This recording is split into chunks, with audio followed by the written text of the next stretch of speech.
कांग्रेस के चलते नीतीश का विपक्षी मोर्चा पड़ा संकट में। कई बड़े दलों को विपक्षी मोर्चा में नहीं चाहती कांग्रेस। नीतीश कुमार बीजेपी का सामना करने वाले दलों को जोड़ने को तैयार। कर्नाटक में कांग्रेस की जीतन ने विपक्ष के सारे समीकरण बदल दिए हैं। अब तक कांग्रेस को किनारे करने की कोशिश में जुटे विपक्षी दलों को झटका लगा है, तो दूसरी ओर कांग्रेस अब विपक्षी मोर्चा का नेतृत्व करने की तैयारी में है। ऐसे में नीतीश कुमार भी फंसते दिख रहे हैं। अभी तक पीएम पद को लेकर सपने देख रहे नीतीश कुमार को अपने कदम पीछे खींचने पड़ रहे हैं। पटना में पहले 17-18 मई को विपक्षी दलों की बैठक होनी थी, लेकिन ये बैठक भी कर्नाटक के चलते टल गई, क्योंकि कांग्रेस के अंदर कर्नाटक को लेकर इतना नाटक हो गया कि शपथ ग्रहण का समय ही नहीं तय हो पाया।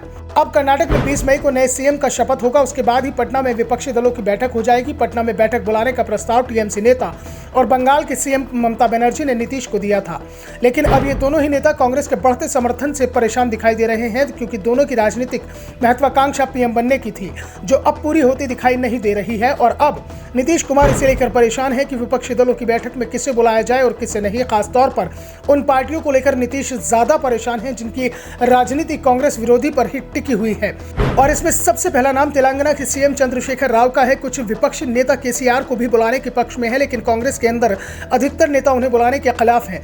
इसके अलावा असम के नेता अजमल को लेकर भी कांग्रेस की दुविधा है, जबकि नीतीश कुमार चाहते हैं कि वो विपक्षी गठबंधन का हिस्सा बने। वहीं नवीन पटनायक ने नीतीश कुमार से कह दिया है कि वो ऐसे गठबंधन या मीटिंग का हिस्सा नहीं बनेंगे। जेडीयू के एक सीनियर नेता ने कहा है कि नवीन पटनायक का स्टैंड साफ है कि उनकी पहुंच पूरे राज्य में नहीं है और वह अपने राज्य में बीजेपी को पैर पसारने नहीं देंगे। ऐसे में पटना की पहली विपक्षी मीटिंग 2024 आम चुनाव से पहले कई संकेत देगी। समस्या आंध्र प्रदेश को लेकर भी है। यहाँ पर वाईएसआरसीपी और टीडीपी के दो महत्वपूर्ण राजनीतिक दल हैं, लेकिन परेशानी इस बात की है कि सत्ताधारी वाईएसआरसीपी बीजेपी का विरोध करने के लिए तैयार नहीं है। वाईएसआरसीपी के नेताओं का कहना है कि राज्य में कांग्रेस और बीजेपी दोनों ही बेहद कमजोर हैं, इनकी उसे चिंता नहीं है। मोदी सरकार से भी पार्टी के संबंध अच्छे हैं। तो दूसरी ओर टीडीपी नेता एन चंद्रबाबू नायडू तो सार्वजनिक रूप से ये बात कई बार स्वीकार कर चुके हैं कि एनडीए छोड़ना उनके राजनीतिक जीवन की बड़ी गलती थी। ऐसे में नीतीश परेशान है कि विपक्षी मोर्चा की पहली बैठक कैसे बुलाए और कैसे राजनीतिक दलों को बैठक में आने के लिए तैयार करे। नीतीश लगातार विपक्षी एकता की कवायद में जुटे हैं। उन्होंने इसके लिए पहले दिल्ली का दौरा किया, जहां कांग्रेस अध्यक्ष मल्लिकार्जुन खड़गे, राहुल गांधी, दिल्ली के सीएम अरविंद केजरीवाल से मुलाकात की। इस दौरान कई और नेताओं से भी नीतीश कुमार मिले। हाल ही में मुंबई जाकर उद्धव ठाकरे और शरद पवार से भी मिले। पश्चिम बंगाल में ममता बनर्जी, लखनऊ में सपा मुखिया अखिलेश यादव और झारखंड में हेमंत सोरेन से भी मुलाकात की है। ओडिशा में नवीन पटनायक से भी मिले थे।